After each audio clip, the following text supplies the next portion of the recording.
ce nouvel épisode de Je me lance. Aujourd'hui, Teddy Milama rencontre Ève Richard.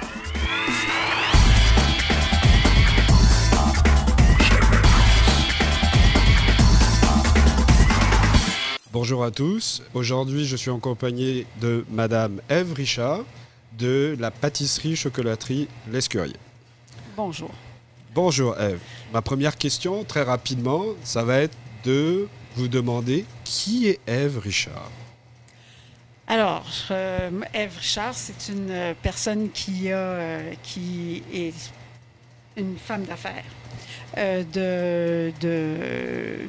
depuis toujours et qui a étudié là-dedans et qui a fait aussi une maîtrise en business et à l'étranger parce que je voulais voyager. Et maintenant, j'ai passé plusieurs années dans le commerce de famille. Et en fait, c'est plusieurs magasins qu'on avait partout au Québec. Et finalement, on travaillait ensemble, les membres de la famille. Et le commerce de chaussures étant très difficile, avec énormément de concurrence américaine. Donc, finalement, on a décidé de fermer. Et je me suis retrouvée avec mes 3 enfants. Donc, ce que j'ai vu, cette entreprise pâtisserie-chocolaterie qui était à vendre et j'ai embarqué. Je me suis lancée dans cette aventure qui est la pâtisserie-chocolaterie. C'est un commerce de quartier. Oui. Et puis, j'aime beaucoup le produit. C'est très personnel comme produit. Donc, puis en plus de ça, j'étais pas loin de chez moi, pas loin de mes enfants. Alors, on pouvait être tous ensemble. Et vous avez choisi la pâtisserie-chocolaterie, vous auriez pu choisir la manucure ou je sais pas, ou les non, cheveux? Pas du tout. Pas du tout, pas du tout. Pourquoi non. Ça? D'abord, quand on mange quelque chose, c'est personnel. C'est très... alors, d'une part, puis d'autre part, il y a beaucoup de créativité dans tout ce qui est pâtisserie. Plus que la chocolaterie, je dirais. Et à ce moment-là, c'était pouvoir travailler avec les pâtissiers pour avoir des produits qui soient vraiment à notre identité et aussi ce soit un commerce de quartier. Ça, c'était l'autre chose pour moi qui était importante, d'avoir une ambiance d'accueil qui soit agréable, où on a des bons produits, pas nécessairement haut de gamme, mais des bons produits où le soir, on est ensemble, soit en famille, soit avec des amis, et puis qu'on puisse profiter de cet accueil-là. Lorsque vous avez acheté justement la pâtisserie et chocolaterie, quel a été votre coup de cœur au niveau de du premier dessert que vous avez eu à commander avant d'acheter votre pâtisserie? J'aime beaucoup tout ce qui est viennoiserie. Et ça, pour moi, c'était bien intéressant, tout ce qui faisait de croissants, chocolatine. Et aussi, il y avait les gâteaux qui faisaient, c'était bien intéressant. Et il y a toujours eu aussi des tartes aux fruits frais. Ça, c'est l'autre chose aussi que j'aimais bien parce que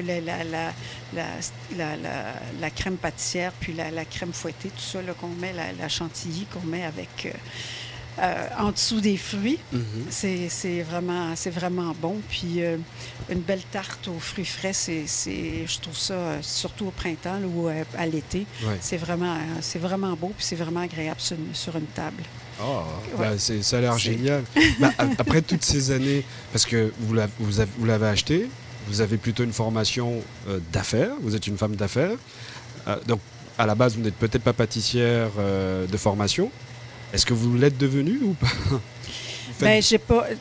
Pour la pâtisserie, non. Ça, j'ai jamais. Je suis capable de voir un produit, de comprendre aussi les goûts qui se marient. Mais avoir le tour de main pour fabriquer une pâtisserie, ça, je ne l'ai pas.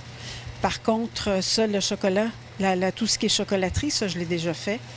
Et puis, ça, c'est tout un monde qui est à part. C'est parce qu'il faut bien tempérer le chocolat, il faut aussi savoir comment le travailler, puis être très patient, très zen. Parce que pour utiliser un terme québécois, si on garoche le chocolat, ça ne marche pas. Alors, il faut vraiment attendre le chocolat, puis pas le brusquer. Donc, ça, j'ai trouvé ça bien intéressant sur une base personnelle aussi. Oui. Donc, j'ai fait ça pendant 1 an. Oui. Alors, j'ai trouvé ça bien intéressant. OK. Vous vous êtes lancé en achetant ce commerce. Oui. Est-ce que vous vous êtes lancé dans d'autres choses auparavant, en affaires? Ah, ben oui, quand j'étais plus jeune, j'étais au secondaire, j'ai parti une association d'étudiantes. Oui. J'étais dans une école de religieuses. Et il n'y avait pas d'association d'étudiantes pour ramasser des fonds pour donner aux moins nantis. Et donc, j'ai parti cette association-là avec d'autres.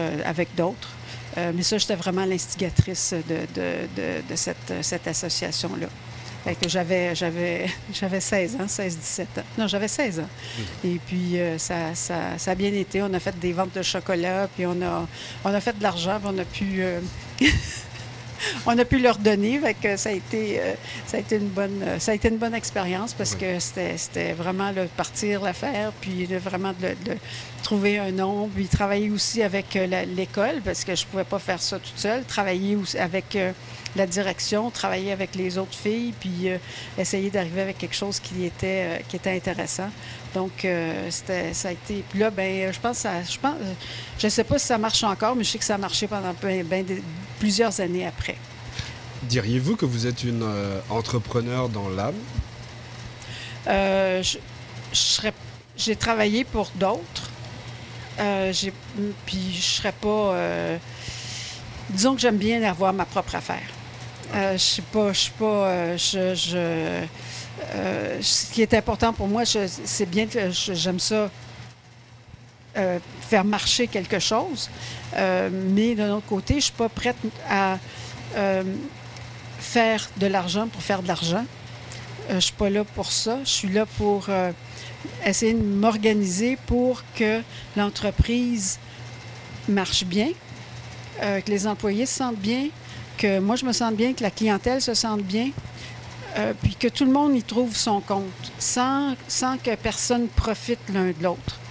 Pour moi, ça, c'était avoir une espèce d'équilibre, tout le monde ensemble. Puis c'était mon but, tout en restant dans le quartier. Oui. Et puis pour essayer d'avoir quelque chose d'agréable. C'est quelque chose d'agréable qui se reflète aussi dans le produit. Oui. Alors, ça, c'est pas évident tout le temps, mais d'un autre côté, je pense que de ce temps-là, je pense que j'ai atteint cette espèce d'équilibre avec les différents intervenants.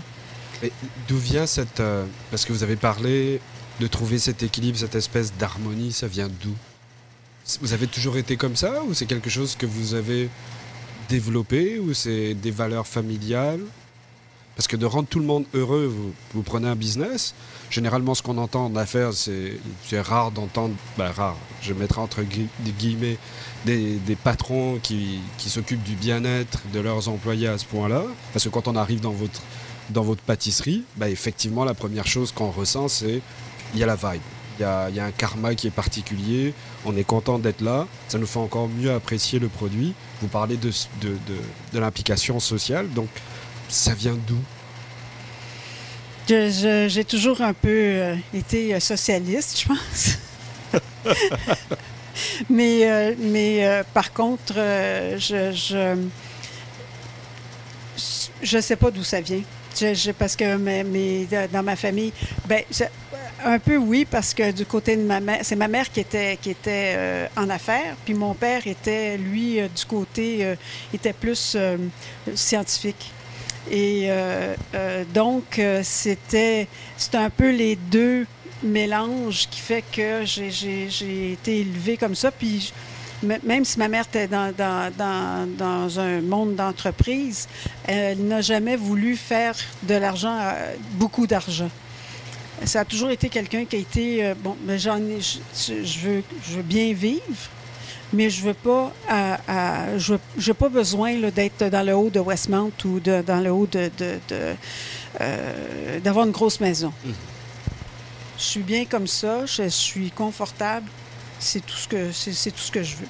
Puis je trouve que moi aussi, pourquoi aller chercher plus, pourquoi aller chercher plus loin quand on peut trouver notre bonheur avec les gens, avec les gens qui nous entourent. Puis pour moi, ça, c'est la plus grande richesse qu'il n'y a pas.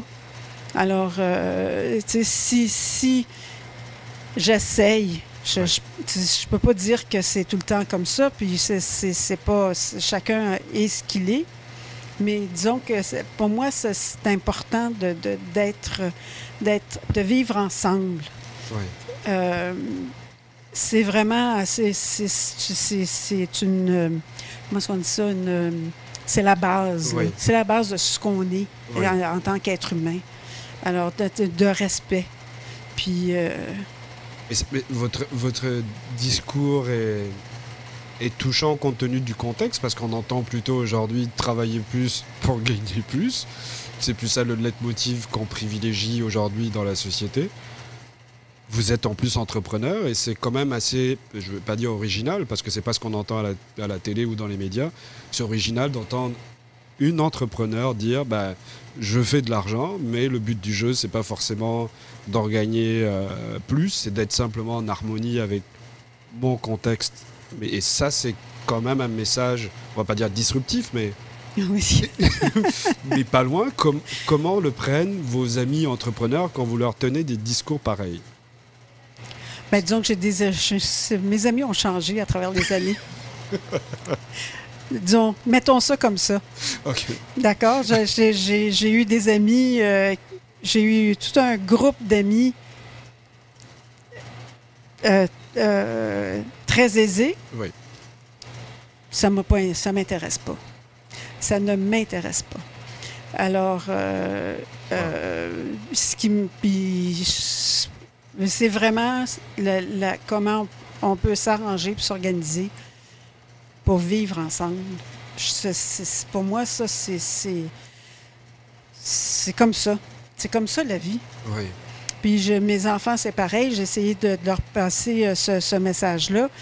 Mon fils il est en train de partir sa business, puis il m'a dit, il coupe des arbres, lui, dans l'Ouest canadien, et puis il monte des arbres, il entretient des arbres, puis il y a une vieille dame là, qui avait un arbre qui tombait sur sa maison, mais qui n'avait pas les moyens de payer. Ouais. Fait que, il a dit, écoutez, payez-moi ce que vous pouvez, puis c'est tout. Alors, puis il m'a conté ça. J'ai dit, Mathieu, je te félicite. Je trouve ça vraiment bien. Puis, alors, c'est vraiment ça que j'essaye aussi de passer à mes enfants. Oui, il faut être ambitieux, quand même, mais pas à outrance. Ouais. Faut savoir aussi donner à l'autre. À partager. Oui. Ça, c'est important. Fait que si on est capable de... Mon Dieu Seigneur, je pensais pas que j'irais dans tous ces... là-dedans. Non, c'est super intéressant. Je pense que les auditeurs vont adorer ce que vous dites. En tout cas. Donc, c'est vraiment les valeurs que j'essaie d'avoir, puis que je préconise. Je ne sais pas si mes employés sont d'accord avec ça, puis s'ils le ressentent, mais c'est parce que je le dis pas nécessairement, mais ils savent que je travaille beaucoup, que je suis là. Ils me sentent là, ils savent que je suis là. Mais d'un autre côté, ils savent aussi qu'on est ensemble. Ça, ils savent, puis ils le sentent. Ah ben c'est vraiment fort votre message. Vous avez déjà votre premier fils qui se lance aussi, qui est devenu entrepreneur. Vous avez su le lui partager. Vous avez été dans une famille qui était aussi plus ou moins entrepreneuriale du côté de votre maman. Pour vous, quel serait peut-être le plus gros frein avant de prendre une décision où on décide de se jeter à l'eau par rapport à votre expérience? Est-ce que vous avez déjà eu des freins qui vous ont paralysé au point où finalement vous vous dites « Ok, bah, cette fois-ci, j'y vais pas ». Bien, je pense que moi, ce qui est important pour moi, c'est d'avoir d'aimer les produits qu'on a, d'aimer aussi les gens avec qui on travaille. Puis, à partir de ce moment-là, c'est d'aimer ce qu'on fait, en fait. Si on ne sent pas, c'est le sentir, c'est le senti. Si on ne sent pas qu'on peut apporter quelque chose ou qu'on est bien dans ce qu'on va faire, ça ne sert à rien. Alors, c'est vraiment, si on se sent bien, bien qu'on se lance. Puis la vie va nous porter, de toute façon, du bon côté. À partir du moment où on se sent bien, après ça, il n'y a pas de problème. Mais comment vous avez appris à être connecté justement à votre ressenti? Parce que... J'ai fait du bien du travail. parce que ça peut être le travail de toute une vie, parce qu'il y a tellement de pollution, il y a tellement de messages, chacun veut nous projeter ses désirs, ses envies, on est toujours distrait. Et je pense que c'est une des compétences les plus difficiles à acquérir aujourd'hui, c'est d'être connecté avec ce qu'on est au plus profond. Donc après, on se demande, OK, comment on fait? On essaie. On essaie. On essaie. Puis ça, je pense que tant qu'on ne l'essaie pas, on ne le sait pas. Puis ça, je pense que c'est important. À un moment donné, j'ai arrêté de travailler. Puis j'ai eu une offre pour aller travailler pour un syndicat qui est complètement à l'opposé du côté entrepreneurial. C'est de l'autre côté de la clôture. Mais j'ai essayé. Je voulais voir ce que c'était, comment on réfléchit, comment on pense dans un syndicat. Puis, j'ai trouvé ça intéressant, mais je suis revenue du côté entrepreneur. Mais ça, c'est un mot fort, essayer. Je pense que c'est peut-être un des mots les plus puissants qu'on n'utilise peut-être pas assez, parce que au lieu d'utiliser essayer, on va toujours utiliser plutôt en arrière-plan, connotation échec. Donc, peut-être que ça nous empêche d'avancer en se disant « Ok, ben, si je le fais, je vais échouer ». Mais vous vous dites essayez, vous testez, vous expérimentez. Et ensuite, vous décidez si c'est pour moi ou si c'est pas pour moi. Mais cette force de lâcher prise dans, justement, essayer, ce sont vos parents qui vous l'ont inculqué ou c'est votre personnalité? Vous voyez un truc, ok, c'est une opportunité, je le fais, et puis après, je verrai. Comment ça se passe? Je sais pas. Si on a un échec, on apprend. Bon, puis c'est ça qui est important. Puis à partir, j'ai beaucoup hésité là, dans la vie, comme tout le monde. Puis, mais à un moment donné, ce que j'ai appris à travers le travail que j'ai fait, c'est si on bouge pas, on n'avance pas. Alors, à ce moment-là, à partir du moment où on agit, il faut réfléchir, mais si on agit, là, il y a quelque chose qui va arriver. Alors, si ce quelque chose-là nous sied, nous convient, c'est parfait. Là, on continue. Si ça ne convient pas, bien, on se retire, on réfléchit encore, puis qu'est-ce qui pourrait m'intéresser, qu'est-ce que je peux faire, puis on recommence. Puis je regarde, j'ai une de mes filles aussi qui est pas du tout entrepreneur, mais elle essaye différentes choses. Elle sait dans quoi elle est bonne, qu'est-ce qui lui convient. Donc, elle aussi, elle essaye. Mais puis au moins, ben, les gens, on bouge. Ouais. Pas à n'importe quel prix, mais tranquillement, au rythme de chacun. Moi, je ne suis pas une personne vite, mais je vais essayer. Puis, tranquillement, ben ah, oui, j'aime ça. Ah, non, ça me va pas. Oui. Alors, je change. J'essaye autre chose. Ça, je me sens bien. Je continue. Puis, tu sais, il y a toujours des portes qui s'ouvrent ou qui se ferment au cours de la vie. C'est tout. Ben, dit comme ça paraît si simple et c'est difficile de voir à quel point c'est peut-être un peu délicat pour les personnes aujourd'hui d'adopter cette approche qui paraît pourtant être du bon sens. Simplement d'essayer. Et puis, bon, peu importe ce qui arrive, on va apprendre de ce qui va arriver par la suite. Mais se donner la chance de pouvoir expérimenter ce qu'on a à expérimenter.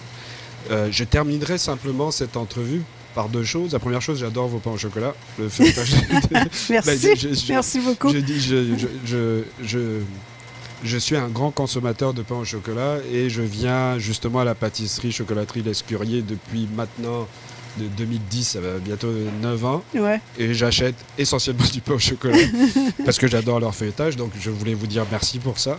Et peut-être pour conclure, avant de prendre une décision, vous parlez de sentir bien. Quelle est l'émotion ? Est-ce que vous connaissez l'émotion qui vous habite au moment où vous prenez la décision ? Peut-être que ça pourra aider un auditeur à se connecter avec ce qu'elle doit ressentir avant de prendre la décision de se jeter. Est-ce que vous avez une émotion favorite qui se déclenche à ce moment-là ou pas ? Ben, je vais... Je me sens calme, je me sens bien. Quand même si je peux être... Il y a un côté d'instabilité, mais quand je vais à l'intérieur de moi, je me dis, OK, ça peut aller. Je me lance pas à corps perdu. Je mets un pas en avant. Oui. Puis là, je vois. Puis là, je mets l'autre en avant. Puis on fait notre chemin comme ça. Alors, puis des fois, tu sais, il faut c'est pas toujours tranquille, là, c'est pas toujours une mer tranquille. Alors, des fois, il y a des orages, tout ça. Puis il faut faire avec. Ça c'est important aussi à dire parce que c'est beaucoup de travail, c'est beaucoup de toutes sortes de choses, de vents et marées. Mais à travers tout ça, c'est sûr qu'on s'énerve, c'est sûr qu'il y a des nuits qu'on dort pas, tout ça. Mais c'est pas grave, ça passe. C'est bien important, ça passe, puis il faut persévérer. Wow. C'est comme ça que, en tout cas, c'est comme ça que j'essaye de vivre. Ouais. Je dis pas que c'est tout le temps comme ça, mais j'essaye le plus possible à passer à travers comme ça. En tout cas, vous êtes super solide. Je terminerai par deux choses. La première, c'est quelle est l'adresse de l'Escurier pour recommander aux gens de venir acheter des pains au chocolat ou d'autres types de pâtisseries? Oui. L'adresse, c'est le 1333 Van Horn dans Outremont, tout près de la station de métro Outremont. Oui, si vous avez l'occasion, venez acheter vos pains au chocolat et puis d'autres pâtisseries directement à l'endroit indiqué. Et ma dernière question, ce serait quelle a été votre plus belle prise de risque? Ma plus belle prise de risque, c'est pas du tout business, oui. C'est personnel. Mes 3 enfants sont adoptés et ça a été la plus belle, ça a été la plus grande prise de risque, mais la plus belle prise de risque. Puis mes enfants, pour moi, c'est très important. On va terminer avec ce beau mot de la fin. Je vous remercie beaucoup, Ève Richard, pour cette superbe entrevue. C'est moi qui vous remercie. Oui, j'espère que vous aurez apprécié cela comme moi j'ai pu l'apprécier. On se retrouve pour une prochaine édition très bientôt. Merci.